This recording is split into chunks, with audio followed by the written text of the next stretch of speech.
Hello everyone, welcome to a brand new perspective on one of sci-fi's most iconic monsters, the Predator. Get ready to dive into jaw-dropping revelations about this legendary creature, all presented in a style that'll keep your eyes glued to the screen. Let's jump right in.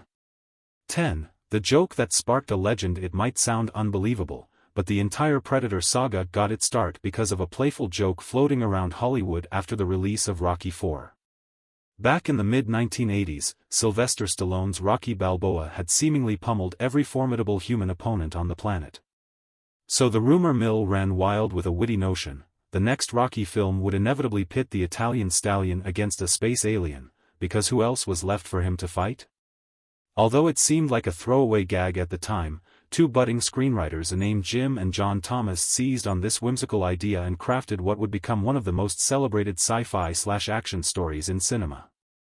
Unlike the light-hearted rumor about Rocky sparring intergalactic foes, the Thomas brothers wrote Predator as a tense, adrenaline-charged showdown. They wanted to shift the focus from boxing gloves to jungle warfare, and thus was born the concept of an invisible, high-tech hunter prowling a dense tropical battleground. Interestingly, there was a genuine dilemma about who would headline this intense standoff. Many fans might have expected Sylvester Stallone to be the natural choice, given the gossip about Rocky boxing an alien.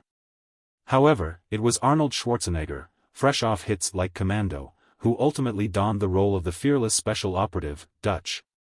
This casting choice alone amplified the film's hype, because Schwarzenegger was at the height of his action hero status, blessed with both the physique and popularity to battle an otherworldly enemy. Surprisingly, the Rocky connection didn't stop at the initial joke. Carl Weathers, known worldwide as Apollo Creed, Rocky's original nemesis turned friend, joined the cast of Predator as Dylan, a former commando working alongside Dutch. Fans loved the subtle nod: two titans from different blockbuster universes were now under the same jungle canopy, taking on a threat vastly different from any standard boxing match. This synergy made Predator all the more thrilling, a spectacle uniting unstoppable force with unstoppable force. When the movie finally premiered in 1987, audiences were captivated by the cunning alien creature who treated the hunt almost like a sport, complete with savage trophies. But had it not been for that playful joke about Rocky squaring off against an extraterrestrial, we might never have witnessed the birth of one of cinema's most gripping franchises. It's fascinating to see how one offhand comedic remark sparked a legacy that continues to enthrall viewers to this day. 9. The insect-like origins. Before audiences ever laid eyes on the Predator's iconic mandibles and dreadlock-like appendages, the creature went through a series of bizarre concept sketches that could have set the franchise on a radically different path. Early in pre-production, the creative team toyed with a design that leaned more toward an insect or reptilian hybrid, a far cry from the final fearsome visage we know now. According to insider anecdotes, Arnold Schwarzenegger himself looked at one of these prototypes and famously quipped that it resembled some kind of giant lizard rather than a terrifying apex hunter. In those first sketches, the alien was draped in glistening exoskeleton-like armor, with elongated limbs and bulbous eyes that stared lifelessly forward. The idea was to evoke the primal fear humans often feel toward large bugs, like how we recoil at the sight of a mantis or a spider. This bug-eyed terror might have been unsettling, but many on the production team felt it was too reminiscent of existing sci-fi aliens and lacked the charismatic brutality that would set Predator apart. After all, this was meant to be a cunning interstellar warrior, not just a random monster. Every detail, from the shape of its head to the structure of its mouth, had to communicate intelligence, strength, and a hint of sadistic thrill in the hunt. The turning point came when legendary filmmaker James Cameron casually mentioned to special effects maestro Stan Winston that he'd always wanted to see a creature with a menacing mandible design. Winston and his team took that comment to heart, rapidly iterating on sketches until they landed on the Predator's distinctive, split-jaw look. Once they paired that ghoulish facial structure with the dreadlock-like protrusions, they knew they had stumbled upon something both primal and otherworldly. It was a design that said, "I'm here to hunt, and you'd better run." What started as a concept leaning toward oversized insect gradually morphed into a cunning humanoid brute with tribal undertones.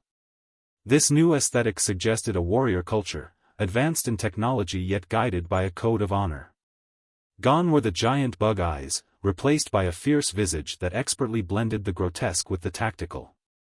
In retrospect, it's almost impossible to imagine the predator in any other form, but the creature's evolution from an insectoid oddity to the savage, battle-hardened titan we recognize today remains a testament to the creative minds working behind the scenes. Had they stuck with the original designs, the predator name might never have become synonymous with the ultimate sci-fi hunter. 8. Jean-Claude Van Damme's brush with the suit. Imagine if the fearsome predator bounding through the jungle had been portrayed, at least partially, by none other than Jean-Claude Van Damme. As outlandish as that sounds, the Muscles from Brussels was briefly attached to the production as the original suit performer. At the time, the role seemed like a perfect chance for two high-octane action stars, Van Damme and Schwarzenegger, to clash in a single film. Yet, reality proved different, and Van Damme's tenure behind the alien mask was short-lived. Accounts vary about why Van Damme departed the project, but the most common explanation centers on discomfort and creative disputes.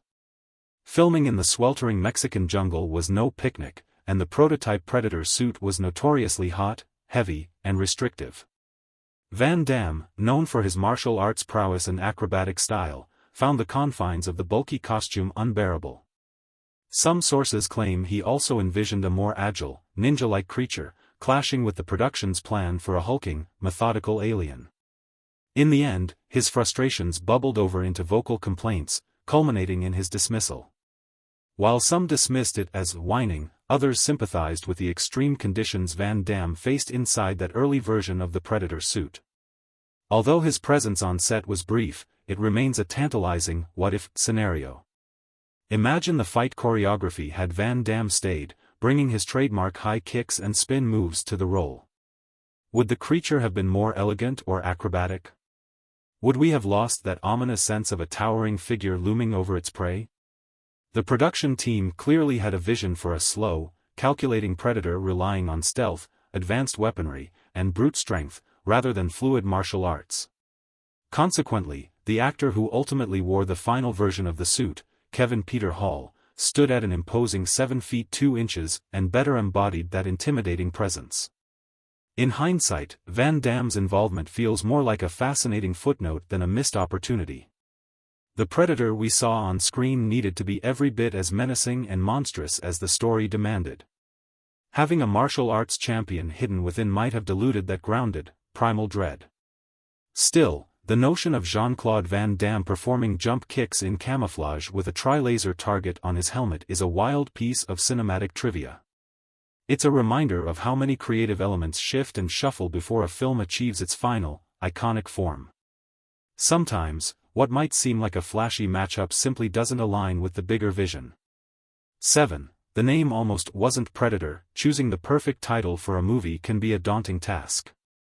Sometimes, it's a straightforward process, other times, it takes an 11th-hour brainstorm to land on the right name. In the case of Predator, the production team nearly went with the more generic, and far less bone-chilling, title, Hunter. On the surface, Hunter might seem apt. After all, the alien in question is literally stalking human prey. But dig a little deeper, and you discover why simply calling it Hunter fails to capture the menacing essence that resonates through every frame of the final film. During principal photography, the entire cast and crew labored under the assumption that Hunter would be the official moniker. Film sets, call sheets, and even daily logs referred to the project by that working title. The name only changed when the movie had already wrapped and entered post-production. Producer Joel Silver and director John McTiernan, along with the studio execs, realized that Predator rolled off the tongue with a ferocity that matched the film's relentless tension. It evoked the sense of a cunning, lethal adversary who does more than simply hunt, he methodically outsmarts and overpowers his targets for sport. Had the team settled on Hunter, imagine how that might have altered the movie's marketing and legacy. Hunter sounds functional, almost like a run-of-the-mill action flick where people chase or get chased. Predator, by contrast, conjures immediate danger, a primal fear, and an underlying implication that you, the viewer, could be next on its hit list. That chilling connotation helped push the film into the pop culture stratosphere, turning the alien antagonist into a recognized icon.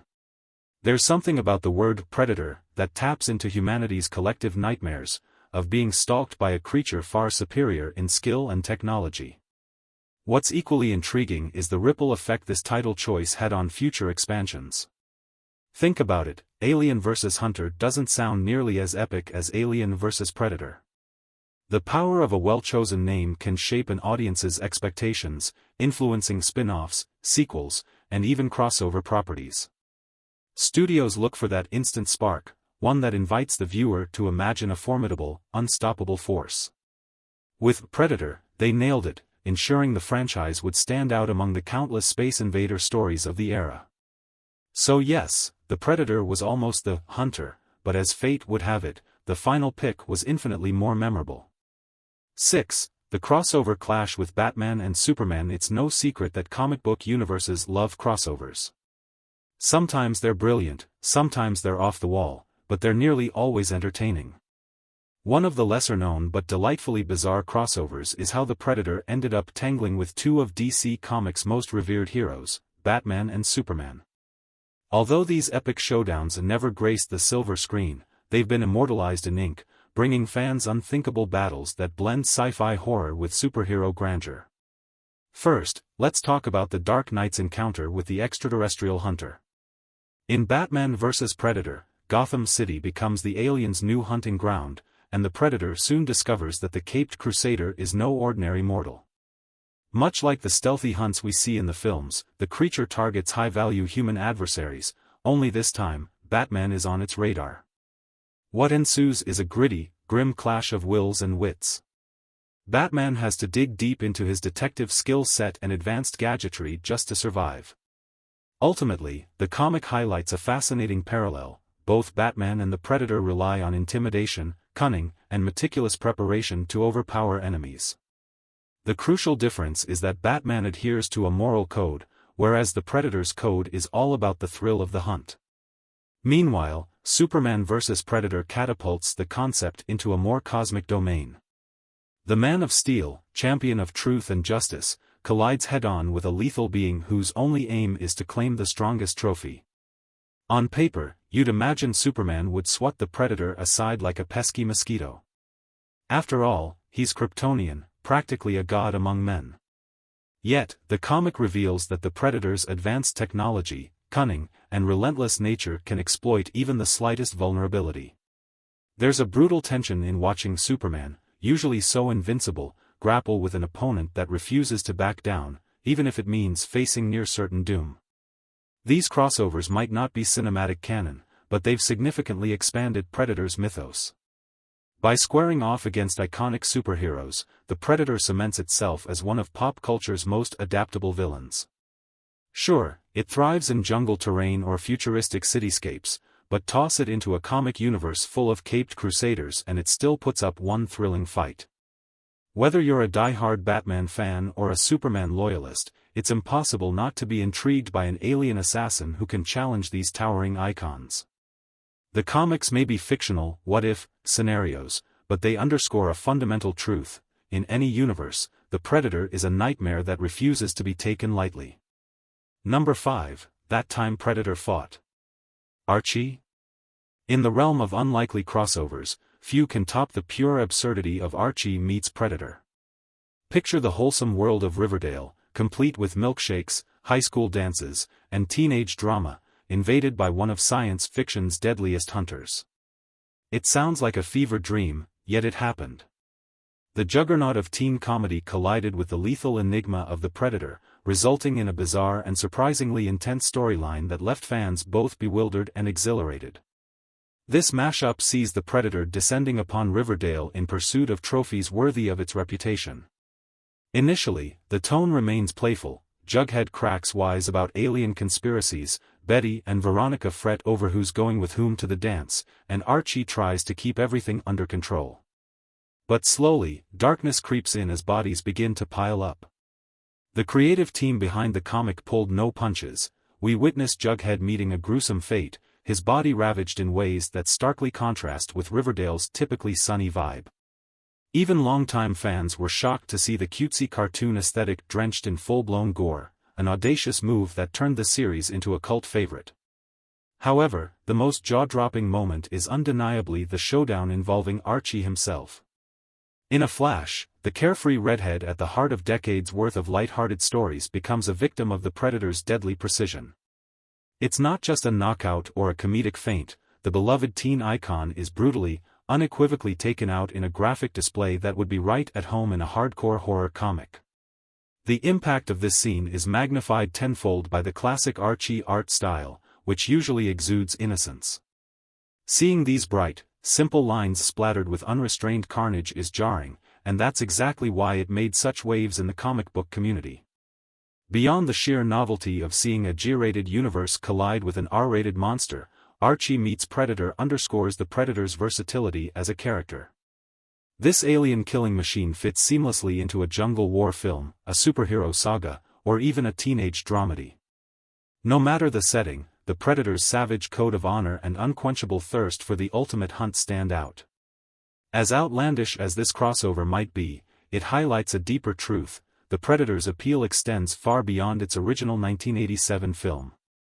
Place it anywhere, and it can turn even the most cheerful playground into a battleground of skin-crawling suspense. 4. The Pixelated Jungle, Predator in video games. Given the blockbuster status of Predator in theaters, it was only a matter of time before the lethal alien made its way into the world of gaming. One of the earliest attempts was the 1987 side-scrolling action game on the Nintendo Entertainment System, NES. At a glance, it looked promising. You step into the boots of Dutch, presumably the muscle-bound hero portrayed by Arnold Schwarzenegger, armed to the teeth in the deep jungle. Yet, gaming technology at the time had its limitations, and the Predator game took some hilarious liberties that continue to amuse fans and retro gamers alike. For starters, Dutch is dressed in pink shorts. Was it a color palette glitch or a baffling design choice? Nobody knows, but there he is, running around bright tropical stages while swatting away strange pixelated creatures that look more at home in a whimsical platformer than in a gritty sci-fi action piece. To add to the absurdity, you battle not just the titular alien but also assorted oddballs, everything from mutated scorpions to floating orbs reminiscent of cartoonish face-huggers. The gameplay demands you blast through wave after wave of these bizarre foes, culminating in sporadic showdowns with the Predator. For many gamers, it was entertainingly weird, like two different genres colliding in one cartridge. A few years later, Predator 2 arrived on the Sega Genesis, leaning more into the gritty, violent tone that fans expected. This time, the action focuses on Danny Glover's character from the 1990 sequel, prowling the dystopian streets of Los Angeles. Here, the graphics and gameplay stepped up a notch with darker environments, more realistic, if pixelated, violence, and a sense of tension that mirrored the movie's cat-and-mouse dynamic. You rescue civilians, face off against gang members, and occasionally catch ominous glimpses of the Predator itself. Though still constrained by 16-bit technology, the experience felt closer to the edgy spirit of the film. The journey of the Predator through video games reflects broader trends in gaming evolution. Early tie-in titles often struggled to capture a movie's atmosphere due to hardware limitations and rushed development cycles. Still, those older Predator games retain a certain nostalgic charm. Whether you're giggling at Pink Short Dutch or bracing yourself for top-down shootouts in the seedy streets of LA, these games serve as time capsules. They remind us how much the industry, and the Predator brand, has grown, adapting to new platforms, new expectations, and new generations of fans hungry for a fresh digital hunt. 3. How Predator 2 paved the way for Alien vs. Predator. When Predator 2 hit theaters in 1990, it marked a bold departure from the original film's sweaty jungle warfare. This time, the unstoppable alien took its murderous game to the grimy, heat-soaked streets of a future Los Angeles, tangling with gangsters, cops, and an overworked detective portrayed by Danny Glover. While the sequel might not have matched the iconic status of its predecessor, it quietly planted a seed that would blossom into a colossal crossover, Alien vs. Predator, and it all hinged on a single, blink-and-you-miss-it Easter egg. In one memorable scene aboard the Predator spaceship, a keen-eyed viewer can spot a trophy wall displaying various skulls. Among them is the unmistakable elongated cranium of a xenomorph from the Alien franchise. This detail, brief as it was, fired up the imaginations of fans worldwide. Within the year, Dark Horse Comics released an Alien vs. Predator comic series, exploring the idea that these two legendary creatures might inhabit the same cosmic ecosystem. The concept rapidly gained popularity, with fans hungering to see that rivalry explode on the big screen. The cameo effectively shattered the boundaries separating two cinematic universes. Suddenly, what started as a nod to the fan community became a legitimate launching pad for future expansions. Eventually, Alien vs. Predator grew into its own franchise, spawning multiple comics, novels, video games, and 2 feature films. While opinions differ on the quality of those crossovers, there's no denying the cultural impact of bringing these terrifying species together. Audiences were enthralled by the notion of intergalactic apex predators vying for dominance, one creature armed with acid blood and relentless breeding, the other with advanced weaponry and an unquenchable thirst for challenging prey. What's fascinating is how Predator 2 itself has undergone a bit of a re-evaluation over time. Initially overshadowed by Arnold Schwarzenegger's absence, it's now viewed by some fans as a daring experiment that broadened the Predator mythos. By moving out of the jungle and into a chaotic urban sprawl, the sequel demonstrated that the Predator's brand of high-stakes hunting could adapt to any environment. That adaptability proved crucial for crossovers like Alien vs. Predator, which demanded that these extraterrestrial horrors be capable of inhabiting a shared cinematic realm. And to think, it all started with one trophy on a spaceship wall, a detail that supercharged decades of speculative fervor and gave fans a reason to imagine bigger, bolder clashes between Hollywood's most formidable aliens. 2. The gentle giant behind the mask on screen, the Predator is a vicious, unrelenting menace, an apex hunter who skulks in the shadows and revels in tearing apart its victims. In reality, the imposing figure under all that latex and prosthetics was the talented and gentle Kevin Peter Hall. Standing at an awe-inspiring 7 feet 2 inches, Hall brought the Predator to life in both Predator, 1987, and Predator 2, 1990. But there's a fun twist. This same actor also portrayed the lovable Bigfoot in Harry and the Hendersons, showcasing a range that spanned from heartwarming comedy to violent sci-fi horror. Hall's presence on the set of Predator was nothing short of remarkable. While other performers might have struggled to move fluidly under all that heavy makeup and cumbersome special effects gear, he managed to imbue the creature with a chilling grace. Behind the scenes, though, Hall was famously friendly and had a kindness that contrasted sharply with the savage alien he portrayed. Cast members recounted how he would crack jokes and offer assistance, even as the rest of the crew marveled at his ability to endure the stifling heat inside the elaborate Predator suit. His versatility truly shines when you consider Harry and the Hendersons.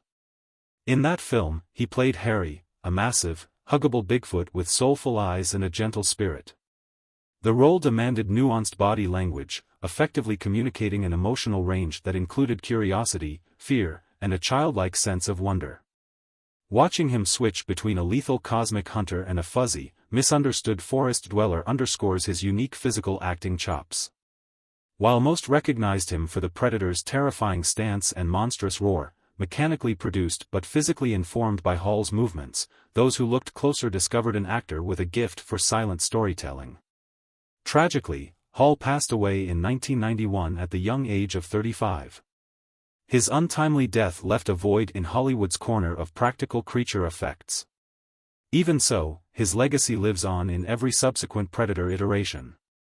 Directors and costume designers routinely cite his performance as the gold standard for what a physically imposing monster should be, someone who can balance the predatory aggression with moments of theatrical poise. Fans, too, hold a special place in their hearts for the man who could transition seamlessly from savage hunts to gentle comedic moments. In many ways, Kevin Peter Hall was as extraordinary as the creatures he brought to life, a towering talent whose contribution to cinematic history remains immeasurable. 1. Billy, the almost hero. It's hard to imagine Predator without Arnold Schwarzenegger's commanding presence as Dutch, the cigar-chomping leader who ultimately faces off against the alien menace. But in the script's earlier drafts, the character who would take on the Predator in the finale wasn't Dutch at all. Instead, the focus was supposed to be on Billy, the stoic Native American tracker portrayed by actor Sonny Landham. For those who remember the film, Billy stands out as the quiet observer with an almost supernatural ability to sense danger lurking in the foliage. In the final cut, Billy's role is pivotal yet secondary. He picks up clues nobody else notices, culminating in that gripping scene where he stands on a fallen tree, preparing to face the predator with only a blade and raw courage. While his showdown unfortunately takes place off-screen, Billy's build-up throughout the movie hints at what might have been if he had remained the central protagonist. Imagine an alternate storyline where the quiet, mysterious figure leads the team. His knowledge of the wilderness, spiritual edge, and personal code of honor would set a completely different tone for the narrative, perhaps leaning deeper into themes of man's connection with nature, superstition, and the otherworldly presence of the predator. One of Billy's most memorable aspects is that he doesn't boast or banter. He's markedly different from the rest of the group's macho bravado and locker room humor. It's implied that he's accustomed to facing challenges that transcend standard military operations, as if he's in tune with forces beyond the scope of modern weaponry. The tension escalates each time Billy senses the predator nearby, silently alerting the rest of the crew to an invisible threat. This heightened intuition sets him apart as something more than just another soldier, making his character ripe for an expanded role as the leading man. While the production ultimately refocused on Schwarzenegger, hardly a surprising choice given his star power at the time, fans still speculate about the film that could have been. Billy's character resonates with viewers who see him as a spiritual warrior, one who respects the natural order and faces cosmic evil with unflinching resolve. His demise is arguably one of the movie's biggest what-if moments, leaving us to imagine what might have occurred had he completed that climactic battle on his own terms. Even with limited screen time, Billy remains a fan favorite precisely because he embodies a sense of raw bravery and quiet wisdom that sets him apart from the typical action hero mold. And there you have it, a fresh, in-depth look at the Predator's wild origins and enduring legacy. If you enjoyed unraveling these behind-the-scenes secrets and surprising twists, don't forget to hit the like button, leave a comment with your favorite fact, and subscribe to the channel for more thrilling deep dives. Share this video with fellow fans to keep the conversation going.